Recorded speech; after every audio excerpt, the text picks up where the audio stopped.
Welcome, everybody, to Stay Curious. I'm your host, Mark Marquette. So glad you joined us today with two other gentlemen here. Of course, Gabriel Rothblatt, our executive director of our U.S. Space Walk and Fame Foundation. Hello, Gabriel.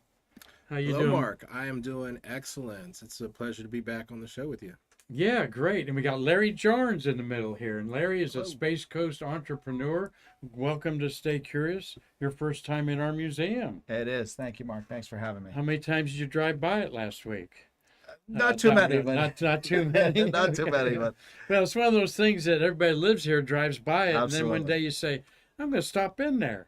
And there's a little more than meets the outside eye to this place, isn't it, Larry? There is. It's super impressive. When I walked down the stairs and came around the corner, I was shocked to see how many displays you had, how big it was, and the potential.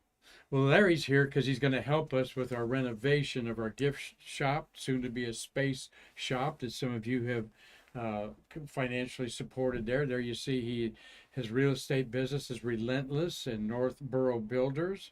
He just did help do a nice renovation at the Sands History Museums where Gabriel and I met him. And we thought we don't want to do stuff halfway here anymore. We want to do it kind of professionally. So I'm glad you took your time to see what we're talking about. And we're going to have a conversation, folks, a little bit about the lay of the land here at the Space Coast. As it has, Larry said he came here about 7 years ago, me about 8. Place doesn't even look the same to me, particularly North Yeah. Brevard, does it? No, it doesn't. It's just the growth is phenomenal. Yeah, and it's more of a community, I think, than like it was in the shuttle era. I mean, they went a whole decade without launching anything, basically, and it really hurt the economy in the area there. But Gabriel's been doing a great job on uh, the financial side of our museum. Gabriel, uh, you grew up here, and what have you got to say about this rocket renaissance? Obviously fueled by SpaceX's cadence of launches every 3 or 4 days. Absolutely. It's a very exciting time. So, I have been coming to the Space Coast for 30 years and a resident for 12 now, 13 actually. And so I've seen a lot of change on the Space Coast. Now I'm a resident of more the southern end down in the Atlantic, Melbourne Beach down there, and so I noticed, over the last few years that a number of buildings, around town were getting a facelift and started to connect the dots and became aware of Larry and Relentless Real Estate and Northborough Builders, and they seem to be, attached to all of these, changes that I hadn't seen happening in quite some time. But being a snowbird coming down from places like Washington D.C., I had a different expectation for what property maintenance and upkeep should look like. So I was very happy to see those changes. I live right across O'Galley from the EGAD district. Where Larry's businesses have been really changing the downtown of that area, and I feel that Titusville has a very similar layout and potential to that. So we're very excited to welcome Larry up here into Titusville and talk about how we can expand on that facelift for the Space Coast, up here. And it is great. So SpaceX has definitely returned us to launch cadence. But what's also great about it is that we have triggered an economic space race domestically. So we have Via Space, we got Blue Origin, Relativity, Firefly. It's not just about one system anymore, like back in the shuttle days. That Mm-hmm. was just you see like one launch system. We are about to see rapid cadence of multiple launch systems out here, and that is going to bring an entire new chapter to us that I'm very excited to be a part of. Uh, as I am, where the energy in the building's great, and we hope that you can bring a new look to us here. We talked about some renovations there.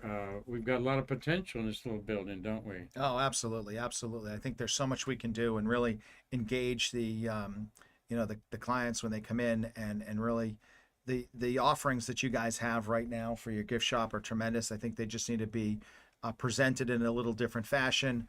And that's what we do. We really come in, we try to figure out how to lay things out, how to make it more appealing and drive business. We're going to talk a little more about Larry, about what he's doing here with Gabriel. They're the executives at this table here. As I'm the space geek, wanting to just say thank you all for tuning in today. Larry, we've got a worldwide audience and people all over the country. I'm going to rattle off some of our faithful followers that treat this like a social gathering every weekday afternoon. RG Jubilee, great to see her on board. Mark Fell, Dave Stangy's up in Michigan. He and his wife Julie's probably going to the cleaners to get the winter clothes out ready and put that summer stuff away, right, Dave? We've got Chris Calley, world-renowned artist, is disguised as his wife Jackie there. Hello there, Chris. And Mitch Rothman, another supporter of our museums in Colorado. Mitch has NASA Manned Space. You all want to go to his Facebook page. Carlton Bailey, our resident photographer, was on yesterday, or Friday, with Tom Usiak. Doug Forrest is in Los Angeles. Cliff Watson, good morning to you. How's your brekkie there in Pomona, Australia, Cliff? We hope you're doing well. He just had serious surgery, and he watches us every morning in Australia. Tom Celentano's up in Connecticut. Yep, up there. Gary Gerald just got off his farm tractor in Collins, Georgia there. Robert Law's up in Dundee, Scotland. He's watching, interested in what you've got to say about the Space Coast. And they're all exchanging back and forth, and there's Steve Jokums watching today. And Steve Jokums' business is our sponsor today, Lake County Spaceport. You can just move the pictures around where you need to, Marty. Lake County Spaceport is Steve Jokums'. Did you know there's a spaceport up there in Fox Lake, Illinois, did you? I did not. No, Yeah, pretty impressive. Well, they launch decals for your space shuttles. You can't possibly draw what the underside thermal protection system tiles look like on a shuttle. So he sells a decal for it, Steve does, and he's donating a percentage of his profits every year to the American Space Museum.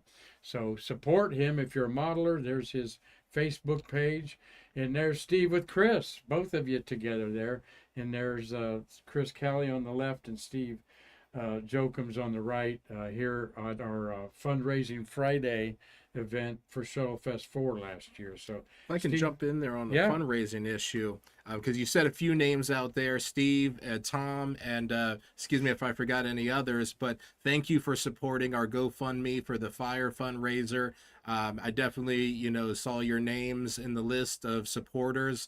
We have almost crossed the raise for our deductible for the fire damage. So thank you everyone for supporting that.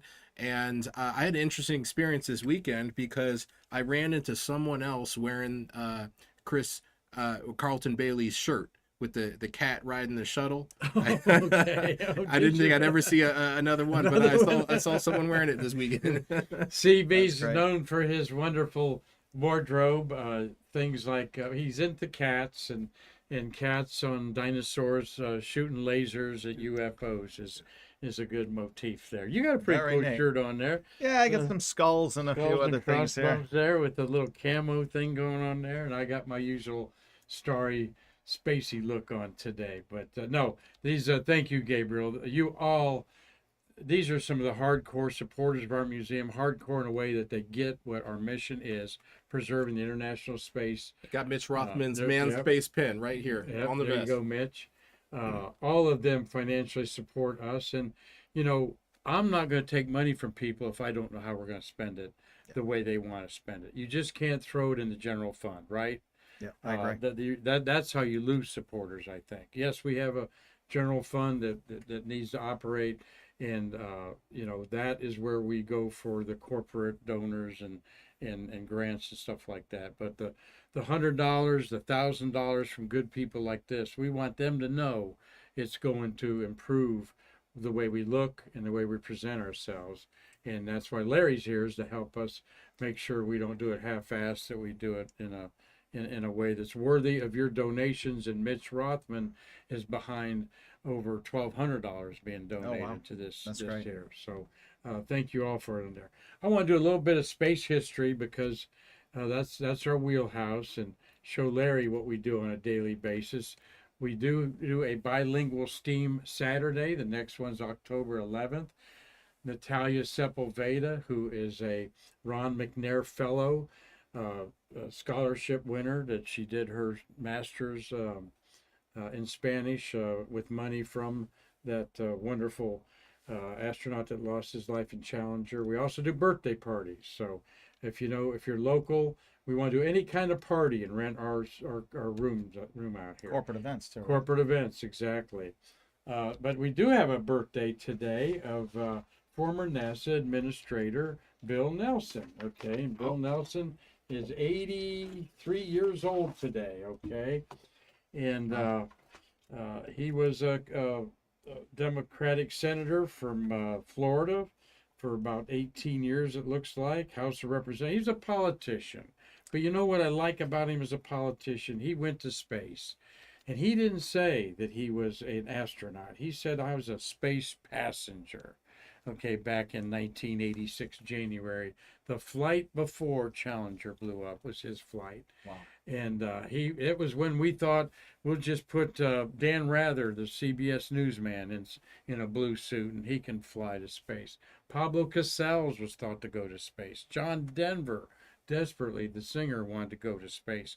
We thought it was going to be easy. Yeah, we thought it was going to be easy, and then Challenger showed it was hard. All right, but Bill Nelson, born in Miami, okay, as I've heard it said around here, Miami, grew up in Melbourne area here in Brevard County, and I've been around him a couple times. There, he took some Florida oranges to space. Wow.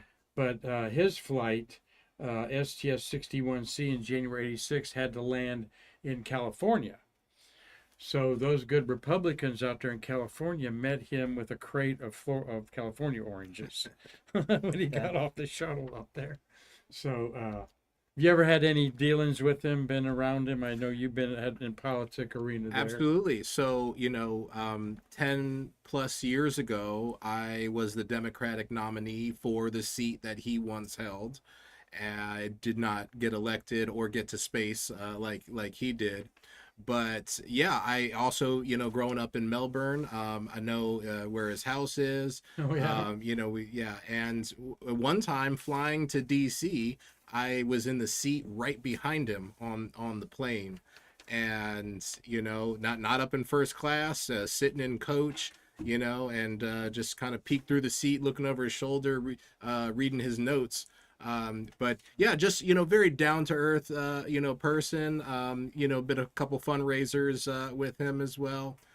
Great guy, and just an honorable statesman. Would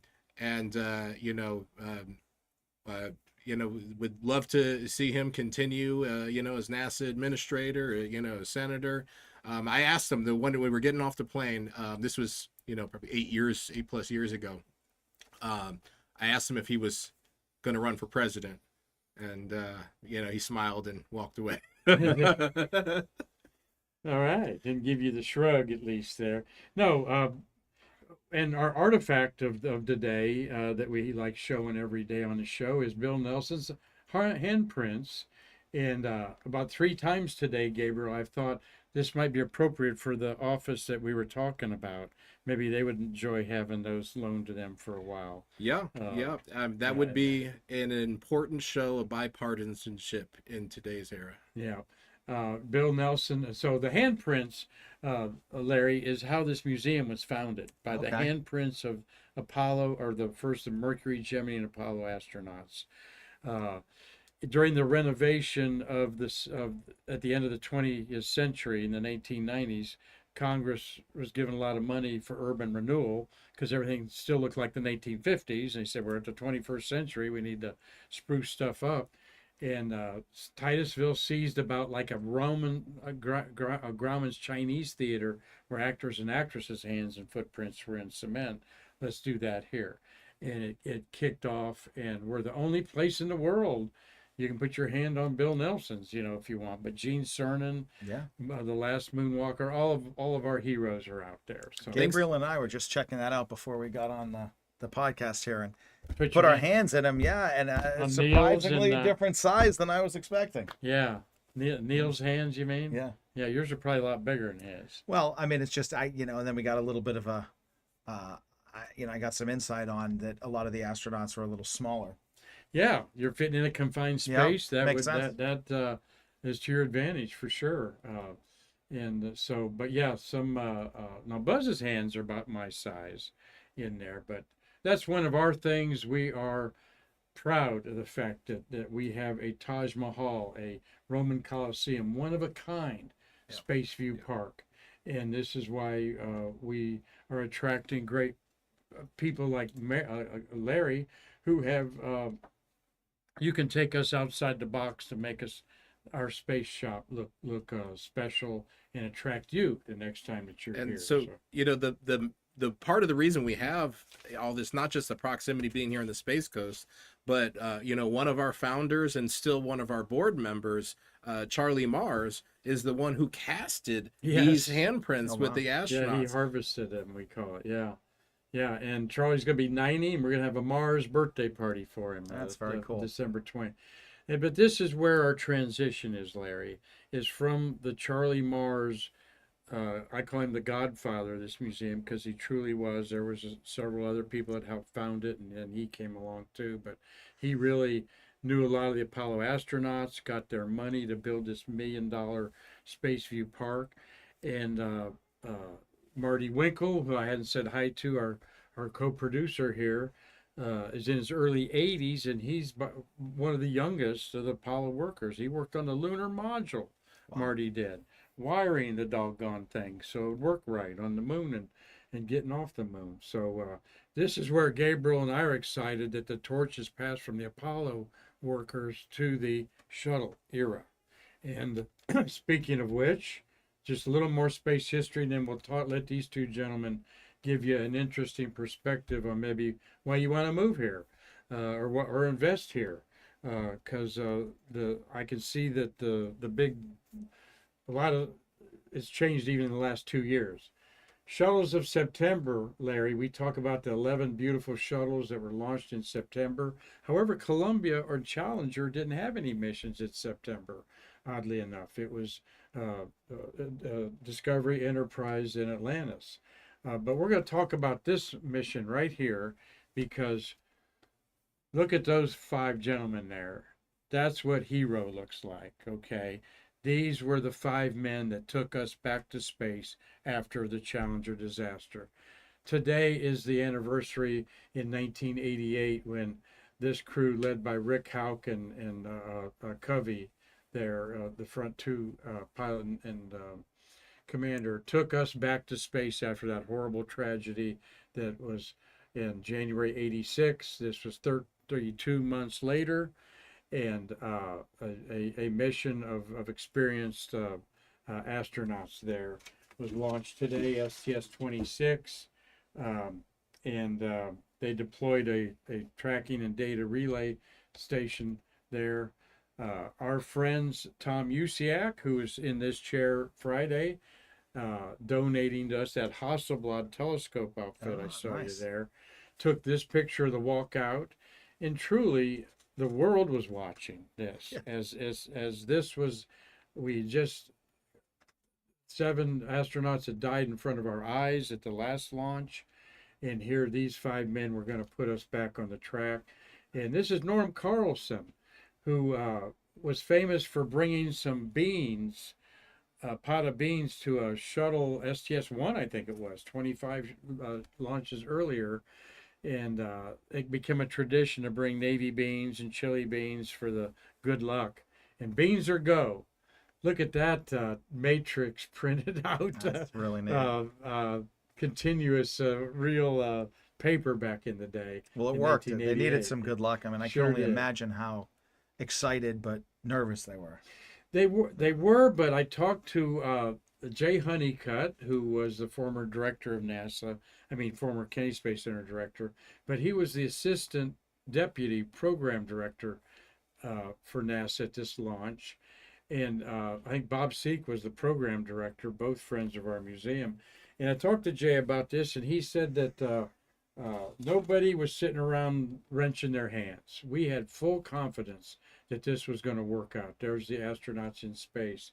We really, and he said we fixed everything and stuff that didn't even need to be fixed. Okay, it was 3 years of going from top to bottom of this program and making it streamlined and safer. And Jay Honeycutt, who was a big part of that, said, "Yeah, you can quote me, Mark, that we had total confidence. Nobody was wringing their hands. Yeah. Of course, every butterflies of when you got human beings on top of a rocket. If you're not a little nervous, you don't understand the situation. I you're would in, agree. okay, Yes. there, but and it was they had a lot of fun up there. Hawaiian shirts were whipped out there to break up the levity of the seriousness of the thing, and it was a great mission. And I love this picture taken by a chase plane, of humans leaving the bonds of Earth with that thin That's blue pretty line amazing, yeah. is the only thing there. So all of 5 of these gentlemen are alive. In fact, Pinky Nelson flew with Bill Nelson on the flight. There's 2 Nelsons on board there. He did an extravehicular activity. And here we are on Nelson's birthday, celebrating that this was going on. So, and final picture of this is from the Usiak brothers. They won the photo of the year with this picture for Aviation Week and Space Technology there, with the remote camera that is in our gallery right now. Yeah, you just showed me that on earlier. Yeah. display. Yeah. In other space, because I'm French, I just got to mention Canada put the fourth satellite in space. Fourth country to put a satellite in space. This date in history, in 1966, the Alouette spacecraft was launched from Vandenberg. All right, so, and to talk like an astronomer. Let's see. One other thing here. Let me look up. Do you have any? Both of you probably don't have any memories of STS-26, as it was 88. That would have been 47 years ago. Yeah, it's quite a long time ago. Gabriel's out on that one, I know. But I you was were in '88. I was 14, so so you were. I don't really remember. You had just become aware that there were girls roaming around Yeah. the Earth. Okay. I know what that's like to be 14. I remember that well. Yeah. I want to look at phases of the moon, and the moon, you all, is 7 days old. Talk like an astronomer. We tried a amateur astronomer. The moon is 7 days old. Marty, that's an easy one. Where's the moon going to be in the sky? It's going to be in the south. It's going to be directly south when it clears off at first quarter there. All right, going to look beautiful. Get those binoculars that you use to watch the football games this weekend on, and you'll see craters galore along what we call the Terminator. Nothing to do with Arnold Schwarzenegger. It's the night between night and days, the Terminator. I don't know if you saw last night. There was a moon very similar to number 3 there, Yeah, right crescent at the moon. O'Galley Bridge when we were coming over. Yeah. It didn't look real. It looked like there should be a cat hanging on it like that. It was Cheshire Cheshire, cat. yeah, it was absolutely it. beautiful. I walked out my front yard and I Yeah. caught it through it, and I was like, what's going on this side? It was Yeah, really something. Well, that's why we talk about it, because everybody looks up, and not many people think about the 12 men that walked on it and 24 that circled it, and that we're going to have 4 astronauts go behind it here maybe as early as February. Marty's got a question or comment there from one of our viewers. You've got a comment from Tom Usiak. He says Mike Lounge passed away. Oh no. Who? So Tom Usiak said Mike Lounge passed away. Oh, Mike. Okay, the astronaut of the on that mission. Yes. Okay. Thank you for clarifying that. Hilmers, Nelson are alive. Yeah, Mike Lounge had passed away on that, and these were Tom's pictures of that. So thanks for clarifying that. I do have a quick moon question. Yes, go ahead. So, last night it appeared, just the perception was that the moon was very level. We were just going over the causeway, and it was very level with us. A lot of times it's much higher. What would make it this time of year? Or why does it seem so low in the sky? Great question, Larry. It's the tilt of the Earth's axis, okay? In different times of the year, depending on where we're at in our orbit, and the moon appears higher or lower in there. It's a perspective. Perspective. That's Okay, what I it's figured. always staying in the same plane. It's not moving up and down. It's that 23 and a half tilt when it's on one side of the Earth, the moon's higher up, or I mean the sun, and when it's on the other, it's lower. Yeah. Just like a lot of you might be witnessing in your homes that the sun is setting right down the center of your street if it goes east and west. I live on an east and west street. And last week when we had the autumnal equinox, it was setting right down the street in there. And there's times of the year where the canyons of the skyscrapers in New York City and other cities that line up have it perfectly in there. But that's a great observation because it will be higher up in like January. It'll Yeah, be you're the usually first quarter looking way up yeah. at the moon, where if you noticed But it's last night, quite I mean, it low. was just right in front of you. Yeah. And any time the moon's low, it creates what we call the moon illusion, where it looks bigger.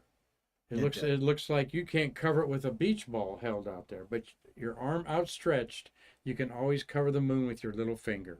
It's a half a degree across. All right. It is a half a degree across. So that means 180 degrees could be stacked from the horizon directly overhead, and another 180 this way.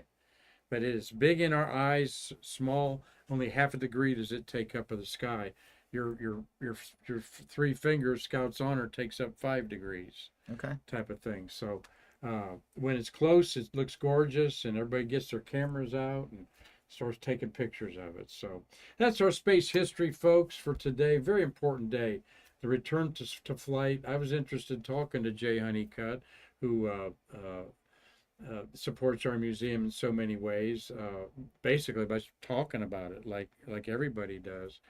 That it wasn't that people weren't that nervous. They had such confidence in this spaceship.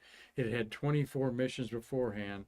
They still had, we lost Columbia because of the foam coming off the orange fuel tank, and that was never solved.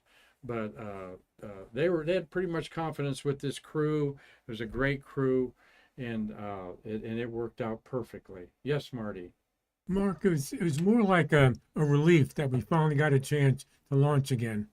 There wasn't a lot of nerves, like Jay said. Okay. Marty's talking from experience because he was then working as a launch process services there. Yeah, to have a rhythm going and then have disrupted by death, and then see what was counted on, because this was now a period where we, in the payload bay of the shuttle, we're going to learn how to build the International Space Station and do science in it. And now the last third of the shuttle was building the International Space Station. So, well, let's segue from that to these two definitely people that are working in the business there. Larry, tell us a little bit about where you grew up and how you came to the Space Coast. Okay, so I grew up in Massachusetts in a very glamorous town called Worcester. It's not so glamorous, but it was great. It's a great place to grow up. Marty, do you ever go through Worcester? He's from Hicksville, Long Island. Okay. Yeah, but the Boston Marathon runs through Worcester, doesn't it? No, it goes a little bit west of Boston through some of the towns, but not quite to Worcester. I thought we went through. I ran Boston 3 times. I thought we went through it, but Oh, really? maybe it just sounds familiar to me. It could, yeah, because it's just end of the Mass Pike, or almost the end. But it was a great spot. So I lived there most of my life and moved to Florida about 18 years ago and moved to Orlando area. And then about 7 decided to move to the Space Coast. Really was the best decision we ever made. It was just a beautiful place at that time we had younger kids. They're both now in college. So it's a kind of a different time in our lives, which is great. Empty nesters? Yes. What's your wife's name? Yeah, Jeanette. Jeanette. Hi, Jeanette. Yeah, she's a force to be reckoned with in herself. She runs a beautiful equestrian foundation, a nonprofit called Horses Healing Humans. Oh. So she helps veterans, disabled children, foster children with all kinds of horse therapy and animal therapy. It's really very special. Absolutely. So we do I've that been right involved here, with some people right there in like that Brevard. and seeing that. That's That's some passionate dedication Yeah, there. and that's Relentless Equestrian Stables and Relentless Equestrian Foundation. Excellent. Well, you're Relentless Real Estate and Northborough Builders. You were attracted here. Why? So, we do some really innovative, creative projects across the country. So we're a nationwide design build firm, Northborough Builders, which is our construction division. And we do a lot of hospitality, restaurants, airport work, really neat, trendy, up and coming brands and different facilities and things. And we've got a lot going on in Brevard County here, and we're doing a lot of self development in a town called O'Galley, which is just a really neat arts district. That's I believe one of the most up and coming areas in Brevard. It's very untapped, or it was a few years ago. Now we're really taking it to a whole nother level. We've got a beautiful 160 room Marriott Tribute Arts dedicated hotel that's going to be built there. Really? Probably breaking ground in about within 6 months. I love the Galley District. We've got some friends of the mob there, like the Rossiter House, and Pineapples was a restaurant built a couple years ago there. There's some great stuff. Where are they talking about putting the hotel? So we actually purchased the old Fusner Art Museum from Florida Tech. So that's the site of it. And then next door to that, we're building a 500 spot parking garage for the city with the county and the city. So it's a pretty exciting project. Libraries on the east of it there. Libraries on the east. That's river. great. It's a really neat facility. We have, really neat bars, restaurants. We have a new cigar bar coming there. We just opened a 6,000 square foot image salon studios for one of our tenants. It's an individual salon suites, 30 different ones. They're going to have about 2,000 people a month going through there, which is going to be great for all the neighboring businesses. And we have a lot of other neat things on the horizon. So we're super excited about that, and kind of segueing to space. People call us to get involved with unique, interesting projects, and they know that we've got a fresh perspective on things. And as Mark mentioned earlier, things always start off fresh and great with really neat ideas, and then things get stale over the years. Doesn't matter what business it is, and that's where we really come in, because a lot of places can't read the room and know when they need to upgrade or refresh or take what they have and just make it timely for today. So that's where really where we come in. And we've met a lot of great people in the space industry up here. I'm on several different boards in Brevard, and I know a lot of things that are happening, and I really want to get involved in the space industry, if that's such a thing. So in the way for me to do that is things that we're good at in development, construction, and things like that. So we just had a really successful remodel at the Sands Space History Museum, and took that great museum, great exhibits, just a dated facility, and it just wasn't fresh and exciting, and feel like we really made it fresh and exciting. And it's had great results, great outcome, and hoping we can do the same here at the American Space Museum. And I know we can. It's a very different facility, very different exhibits, great area, great location. And I think we can really do some great things to help drive traffic. And then when the people do come here, provide them with a great experience, and gift shop and different things to buy and be part of.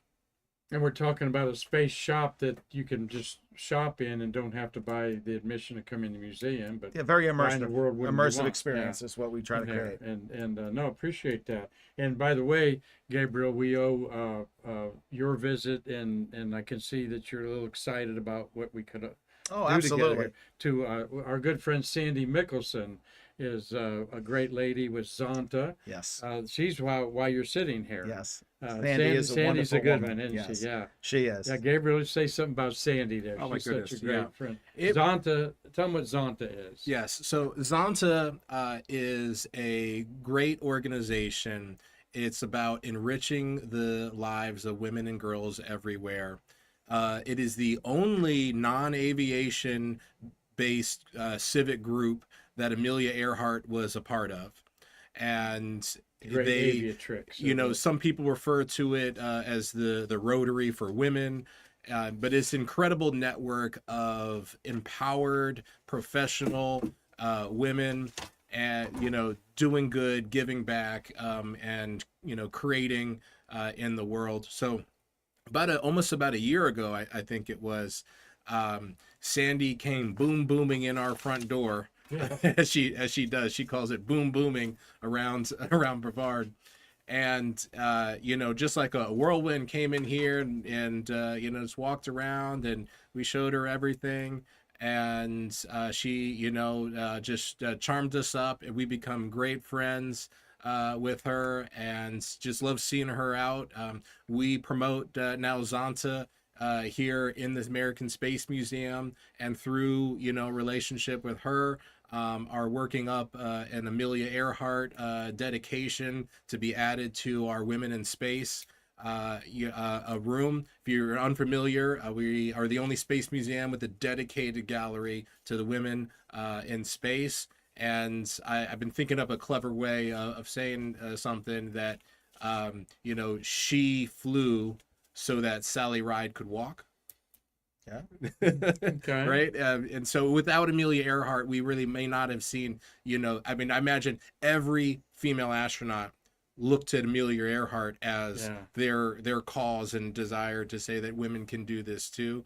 So incredible. And, Sandy is the Amelia Earhart of the Space Coast. We definitely. see she's frequent visitor here. We pop up at different things all the time. And with Amelia Earhart inspiring people, Sally Ride, one of her sayings was, "You can't be what you can't see." So a woman aviator showing little girls that they can do this in a man-dominated world back in the 20s and 30s was inspiration to all of them. So We have a question. Marty's got another. But thank you, Sandy Mickelson, for supporting us. Another one that talks us up wherever she goes, and we're proud to represent Zonta here in the museum. Absolutely. I'm a huge Sandy fan. So Yeah. I've met her. She was probably one of the, when we first got to town, and we're going to do business here, we started joining some of the different chambers and organizations, and I met Sandy right out of the gate. So We'll get her that on was great. on Stay Curious here Yeah. and talk about Zonta. We'll set that up one day. Marty Winkle on that UCAC family microphone. Yeah, Larry, going back to your wife's business, RJ Jubilee is asking, does she own Harmony Farms? I No. think Harmony is different than your wife's. Different. Yeah. Different. Another Same organization. Yeah. A little bit different. I mean, it's, the website is relentlessequestrianfoundation.org. So you guys can check it out and see what she does. And her foundation is really very unique. She's got these, nationally acclaimed programs that she runs. So it's pretty special. Let me jump in here Yeah, too. So, sure. in addition to being a real estate broker and a contractor, design, build in here, you sit on a lot of boards, doing a lot of great work with groups like Junior Achievement. But I like to bring up, your appointments by the county commission to be a member of the Tourism Development Office. And Absolutely. so, maybe tell us a little bit about what the TDO does, your Sure. role there, and how maybe all that works into, bringing Starship to Florida. The beds and heads tax. The beds and heads. Yeah. So Heads and beds. Heads and beds tax. That's what it is. Yeah. this is my second appointment on the TDC in Brevard here. My first experience was great. And you sort of learn the ropes and understand what the organization does. And we're basically an advisory board to the county commission for the purpose of promoting tourism in Brevard County and understanding what our tourism development tax, our TDT dollars that come into Brevard, how should they get spent, and how will they best impact Brevard County, bringing more people and promoting the area. So there's all different things. There's the long-term grants and things that we give to different organizations, and then Which there's we've been recipient of. And very so involved. museums and arts and all different great causes that we are sort of repetitive every year, the zoo, things like that. And then we've got individual events, which are really neat, that we always go through every year, whether they're sports events, arts and cultural events. And we sort of go through and we have a scoring system, and we vet these events based on how many night rooms. It's basically based on hotel night rooms they will generate. And it's a pretty quantifiable method that we go through, so we can really understand very much how we're going to gain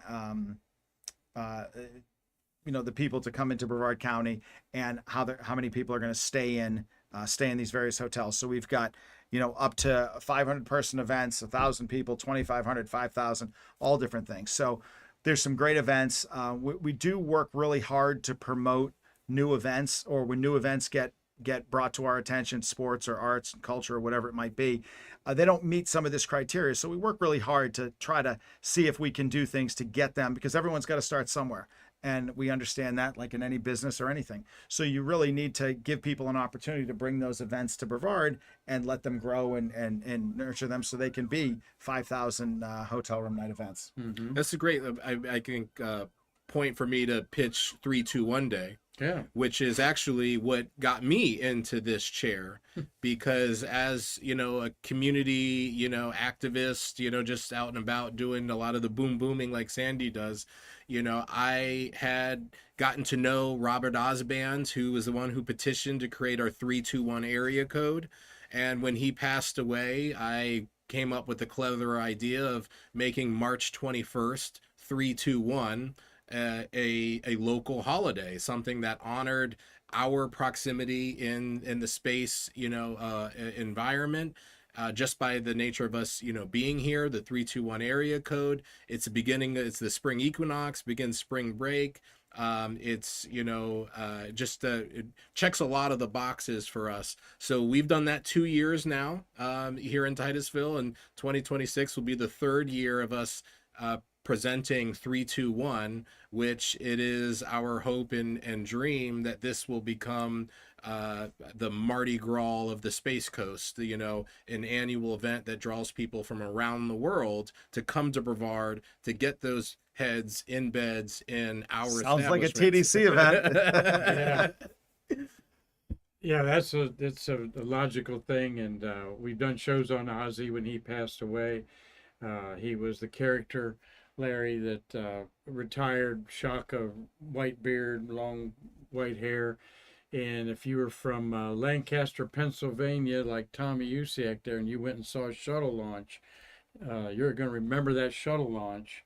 And then you're going to remember that character that your kids will probably say, but Gotcha. Dad, remember that guy that was doing the countdown and he never got it right? They went to... we were counting down and it went up at 8 or something like that.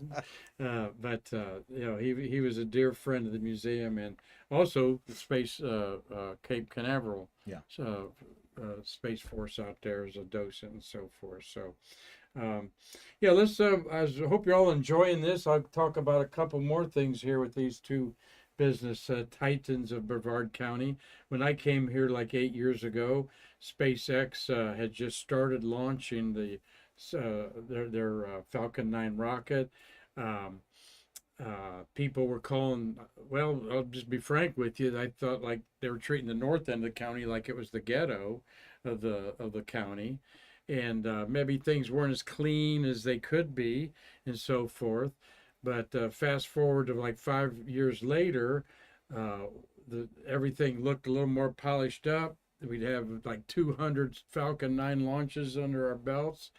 You couldn't buy a stick of real estate anywhere here. You couldn't lease an apartment. Everything, just a couple years ago was, wow, all these young people coming in to work for Blue Origin and SpaceX. Well, the places are kind of filled up now. It's looking buffed up, I think. And I noticed more apartments are for lease and so forth down there. Is that a good assessment of what's happened? I mean, really, In the north part? yeah. Yeah, I mean, I think that Titusville in the north part of the county is definitely a great part of Brevard, and it sort of has lagged from the central part of Brevard, Melbourne being the hub, and Palm Bay is going through a pretty large expansion, and there are a lot of jobs up here in the Space Coast and Titusville in this area. And I mean, it is a big city though, and it's going through what I think would be a resurgence. There's some great projects. There's some great housing developments happening. There's all this expansion on the in the spaceport. So I think that it's just a matter of time, like anything else. Mm-hmm. And I think it's about finding, our economy in general is pretty good, but it's going through some weird ups and downs at the moment. Mm-hmm. And I think as everything starts to settle in, I believe you will see some real expansion in the north part of the county, and you'll see some really neat, businesses that are not space related want to come up here to serve the population. People are going to want to live here, and the housing market will really start to thrive. In general, apartment though, just talking about that from my real estate business and what we're seeing, the supply is a little bit greater than the demand for some of these large multifamily apartment complexes and things like that at the moment. They're not quite as sold out as they were a few years ago, and especially with rents being so high, they're starting to come down because as interest rates come down, people, if the rents stay so high, people can then buy a house instead of rent something. Mm-hmm. So you kind of have a weird dynamic where, a few years ago, the prices of houses were so high that it made them unattainable, so they needed to rent. And then the rents could be pushed up because they had no choice. Mm-hmm. So I think all this stuff is a little cyclical, and but long and short, I think Brevard County has a super strong economy, stronger than a lot of other parts of the United States. And we can weather a little bit of a storm better than most. I mean, and our space program isn't necessarily, well, certainly not at all just a government-based NASA. So it's privatized, which means it's got plenty of money behind it, which is pretty exciting. Good assessment there. Yeah. And the charm of the North End here is it is rural. It is rural Yeah. Florida, okay? And I don't want it to change from that. Yeah. It just seemed like some of the routine road maintenance and stuff had been neglected. But boy, I'll say one thing: living in Florida, the Florida Department of Highways, they spend money on asphalt, They do. folks. They're always laying asphalt down somewhere, and I like that. So if Gabriel can think of something to interject, go ahead, Gabriel. But I thought we'd end the program by sharing a little bit. We just went through a month of public hearings to bring this gigantic Starship rocket here and launch it. And though I read a lot about it, I didn't attend any of them personally. Did you? What's the I did not. TDC? I did not. But you know, that's got to be good for tourism. The question is the infrastructure, particularly the wildlife area, and if they would have a catastrophe on the pad, how much of that infrastructure would be compromised at Kennedy Space Center. But otherwise, we're like, bring it on. Let's see that sucker fly. Yeah, no, absolutely. I think it's a super exciting project. It's like anything. There's pros and cons with anything that you do. And I think it's all about being responsible on how you develop something, how you bring in a new program, whatever it might be. So, it will definitely bring tourism and dollars to Brevard County, which ultimately will be better for everybody. And I think there could be some collateral issues that they've got to work through, which I'm sure they will. I mean, they're not going to, when I say they, the powers that be, aren't going to ignore that, and they're going to be responsible with it. And I think it'll be a real win-win for everyone. It's progress, it's things moving forward. It's just got to be done in a responsible way, which I believe it can be. Absolutely. And I'm a win-winner and believe that, yes, we need Starship here. Now, again, I live 35 miles south of here, so I can watch it without it breaking my windows, right, rattling.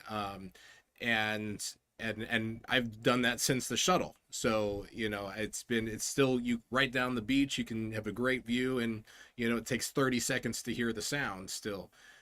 So that's maybe a little easier for me to say than someone who is, living right up here in these towers, right across the water.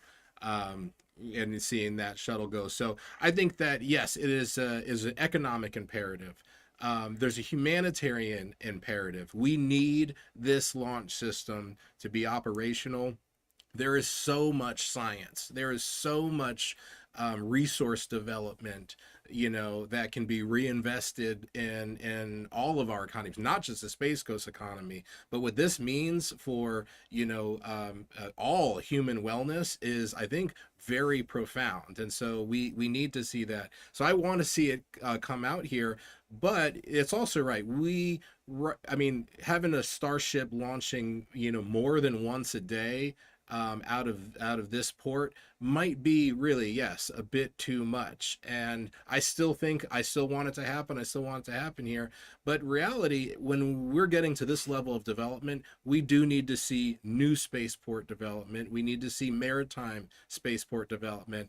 And I've actually, for 15 years, been an advocate for maritime launching. And so something like, the Starship, maybe we should be launching farther off of shore to allow for a greater pace of launch. And we are, falling behind, our global neighbors in other ways. And it would be an absolute catastrophe if we let local politics become an obstacle to national defense and growth in not bringing the Starship here. I would agree. And it's just amazing to see all the technology and all the everything moving forward over the years. There's really nothing to lead you to believe that they're not going to find a way to make these quieter, less impactful to the people around. I mean, what's to say that's not going to happen? I'm sure it will. So it's Like just a all matter progress, of course, it's just a matter of time and how they're going to do that. And I mean, if the project is so successful and need to launch more of them, they again will figure out a way to do it.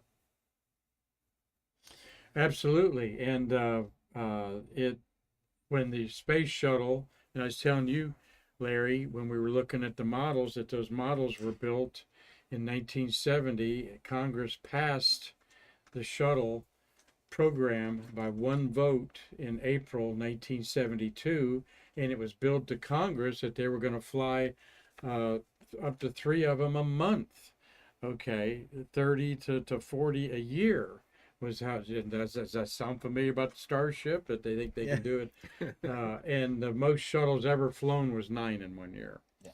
And but still, what they've done and why we talk about it every week here on Stay Curious is this vehicle behind us here changed exactly everything that we doing today in society, from satellite deployment to all kinds of things, medically, and on and on and on. The spin-offs today are being really harvested. Well, to give a shout out to our museum collection here, we have the illustration that Congress was shown to pass that. And if it wasn't, I mean, imagine, just given the booklet versus actually being able to see an illustration and how much you're more likely to get 3D on model board. that we have of it was built to emphasize to contractors, politicians, the public what it was all about. And that's our legacy, and will continue to be here at the American Space Museum. So anything you wanted to share, Larry, that I didn't ask you? We're excited to have you. No, I'm just see our excited museum, wanna be part of excited it. to be here, excited to add value where I can, and help you guys, take this museum into 2026 and beyond. Yeah. And my info is relentlesspeg.com. If any of you are curious about more what we do and how we do things, we have several different companies at that website, so it tells you a little bit more about who we are and what we do. relentlesspeg.com. So, Larry Jarnes. Gabriel, any parting comments yourself? Well, I just want to thank Larry for joining us up here at the museum. This building was originally constructed in 1875. It is the original Brevard County Clerk of Courts and Records Office. And so we are happy to be writing new chapters of history, preserving the past, inspiring the future. And again, grateful to have friends and partners like Sandy Mickelson and Larry Jarnes to help us continue that story. So thanks for coming up, Larry. Thank you so much. Absolutely. Yeah. Really appreciate it. Yeah, Mark, thank you. Yeah, Thank we you. want to thank Elena Adhikaras watching in South Africa. Dean Babcock is up in Illinois. Oliver Brown's watching today. Thank you, Oliver. Steve Jokums, again, thank you for your support of our museum. Gary Gerald, Cliff Watson, mate, hope you're going to be okay. Let us know what's going on down there. Cliff came up here to the States for both solar eclipses. Oh, fantastic. And we met him here, and he's really a good friend. Tom Usiak, Robert Law up in Dundee, Scotland, Tom Celentano, Doug Forrest, Carlton Bailey out at the Canaveral Groves Wildlife Preserve, otherwise his backyard. He feeds a lot of squirrels out there and ducks. Mitch Rothman, Chris Callie, Dave Stang, Mark Thel, and RG Jubilee. Rosalie, thank you for your comments. Hope you all enjoyed this little different twist of a Stay Curious. We love bringing in city leaders. We've had the mayor, Andrew Connors, here. We've had the police chief. We'll bring some other city leaders on here as Gabriel and I are becoming very, I'm trying to find the right word. We want to be influencers in what's coming on downtown, because this little area here, I think you see, Larry, could be another little Ugali district. It absolutely with, could. the Absolutely, the 100%. theater and so forth on here. So I think I might poke around here a little bit. You never Yeah. know. Maybe we can be parts of it. We have three downtowns in this area, and this is one of the oldest settled areas of Brevard, of Florida. And so O'Galley has Cocoa Village and Titusville all have a very similar pedestrian friendly Yeah. city layout, where you've got northbound or eastbound going one way, south and or west going another way. In between it, a block of downtown business, restaurant environment down there. And so we've seen Cocoa Village is a thriving, downtown area. Thanks to Larry, O'Galley is skyrocketed to, a top destination, for around Florida. And Titusville is that next greatest, I think, development opportunity, with the proximity to Orlando, to Daytona, equidistant from Miami and Jacksonville. We are the terminus of all the trail systems of Florida, come right up here and feed into the Merritt Island Wildlife refugee area. Very rich cultural heritage. I mean, no place else can, you literally walk from downtown back home to your ranch. Right. Only in Titusville can you do that. Yeah. Yeah. Well, there's a Chamber of Commerce pitch if ever I heard one. As I'm so blessed that I made the decision to come here. It was the right time and the right place, and sometimes that's out of your control. You just kind of take the chance like I did and see what happened. Meeting great people like Gabriel, being my partner here at this museum, and then people like Larry who want to perpetuate this museum, is what it's all about. And thank you all for watching, because we couldn't do it without you. So tomorrow we're getting towards the end of September, getting into Rocktober here Wednesday. So we'll be buttoning up the month of September, look at some space news and views going on for tomorrow's Stay Curious episode. Thank you, gentlemen, for a great program and sharing something that our regular watchers don't get to see all the time. Our leadership in action here. So Well, thanks again for having me. you're welcome. And best of luck to your wife there and her Thank you. nonprofit with the healing arts of the healing aspect of horses. That's always a beautiful thing, I guarantee you. Marty Winkle, thank you for a great job on the anniversary of you helping get America back to space with STS-26. And until tomorrow, I'm Mark Marquez saying we can't wait to see you in our museum like Larry, to bridge the space between us.